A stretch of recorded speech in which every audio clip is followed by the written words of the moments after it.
जय श्री झूलेलाल सतनाम साखी सिंधी समाचार राजस्थान में तव्हांजो स्वागत है। दोस्तों असां सिंधियुनि जे अंदरि जेको प्रमुख त्योहार आहे गोगड़ो, आख़िर छो मल्हाईंदा आहियूं गोगड़ो?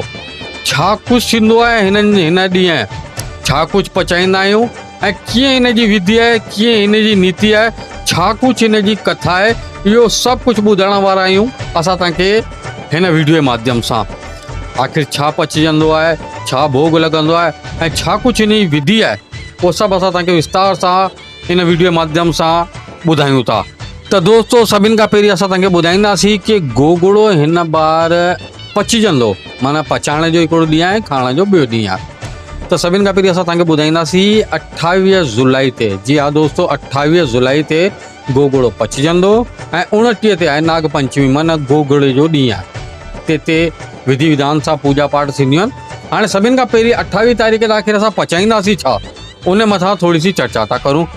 पचाइण में को वॾी विधि कान्हे, को वॾा ताम कान्हनि। जीअं पाण मिठी मानी ठाहींदा आहियूं, जेके सिंधी लैंग्वेज में पाण लोलो बि चवंदा आहियूं, मिठी मानी चवंदा आहियूं। थोरी सी कुटी, कचो खीर इत्यादि पाण ठाहींदा आहियूं ऐं राति जो पंहिंजे घर जी माताऊं भेनरूं ऐं जेकी बि घर जी मायूं आहिनि उहे राति जो चुल्ह खे ठारींदियूं आहिनि ऐं ॿिए ॾींहुं सुबुह जो प्रभात थी करे ऐं उन मानीअ खे खणी उन थाली खे तयारु कंदियूं आहिनि। जीअं पूजा जी सामग्री थी, कुमकुम थियो ऐं रोड़ी मोड़ी थी ऐं मिठी मानी ऐं ॿियो बि को ताम तव्हां ठाहिण था चाहियो उहे तव्हां हिन में इंक्लूड करे था सघो। माना ही श्रद्धा जो भाव आहे कि तव्हां हिन में छा कुझु ॿियो जोड़े था सघो।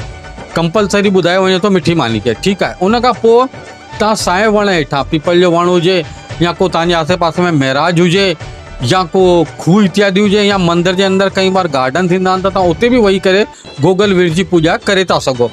गोगल वीर जी ॻाल्हि करूं त उन अंदरि पाण छेणे जो ठाहींदा आहियूं, यानी गोबर, गांइ जे गोबर जो छेणे जो पाण गोगल वीर ठाहींदा आहियूं। या पोइ अगरि किथे छेणे जी बि व्यवस्था कान्हे, ताज़े गोबर जी बि व्यवस्था कान्हे, त इन स्थिति जे अंदरि पाण अटे जो बि गोगड़ो ठाहींदा आहियूं, गोगल वीर खे ठाहींदा आहियूं ऐं पोइ हुनजी पाण पूजा कंदा आहियूं ऐं पूजा खां पोइ पाण उनजी आखाणी बि चवंदा आहियूं।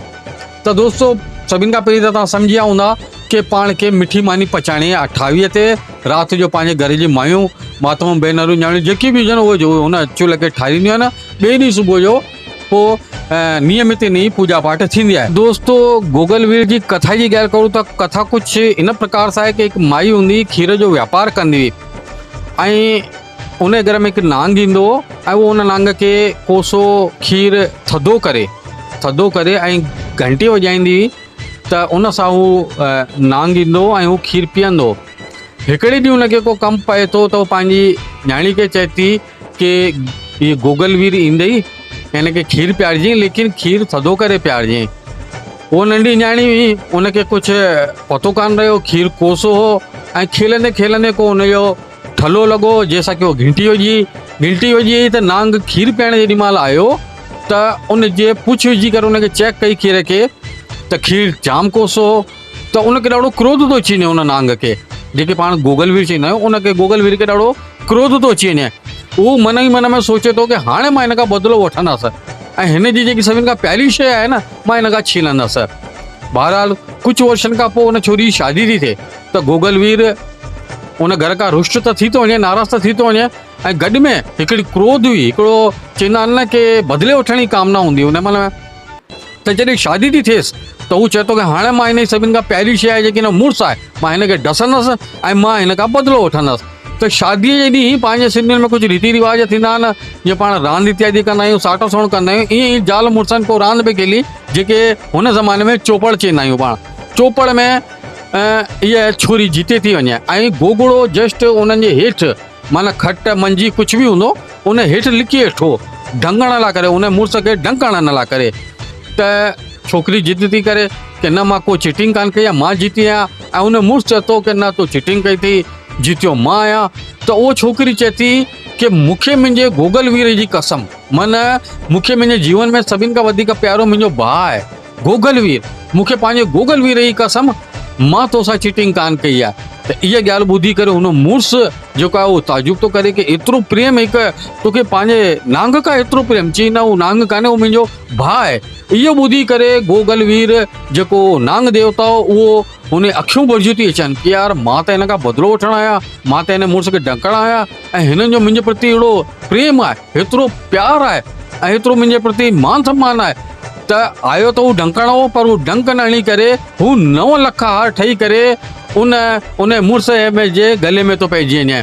त इहा कथा कुझु हिन प्रकार सां आहे कि गोगल वीर कंहिंखे बि परेशान न करे, कंहिंखे ढंक न हणे या कंहिंखे बि चक न हणे। इन लाइ करे अॼु बि असांजे सिंधी समाज में गोगल वीर जी असां पूॼा कंदा आहियूं, उन जी विधि विधान सां जेके कचो खीर इत्यादि पीआरींदा आहियूं ऐं उन जी पूॼा आराधना कंदा आहियूं ताकि जेका घर में मर्द रहनि था, जेका ॿार रहनि था, नंढा वॾा रहनि था, उन्हनि जी रक्षा निरंतर थींदी रहे।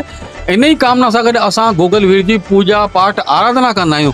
हालांकि जेकी पौराणिक कथाउनि में सभिनि पंहिंजी अलॻि अलॻि नीति रीति लिखी रखी आहे, लेकिन फैक्ट ॻाल्हि इहा आहे कि पहिरीं ज़माने में जंग इत्यादि ॾाढा हूंदा, नदी नाला ॾाढा हूंदा, त नांग ॾाढा निकिरंदा, त उन्हनि खे प्रसन्न रखण लाइ करे असां गोगल वीर जी पूॼा कंदा हुआसीं जंहिंसां कि असांजे घर जी रक्षा थी सघे। जय श्री झूलेलाल।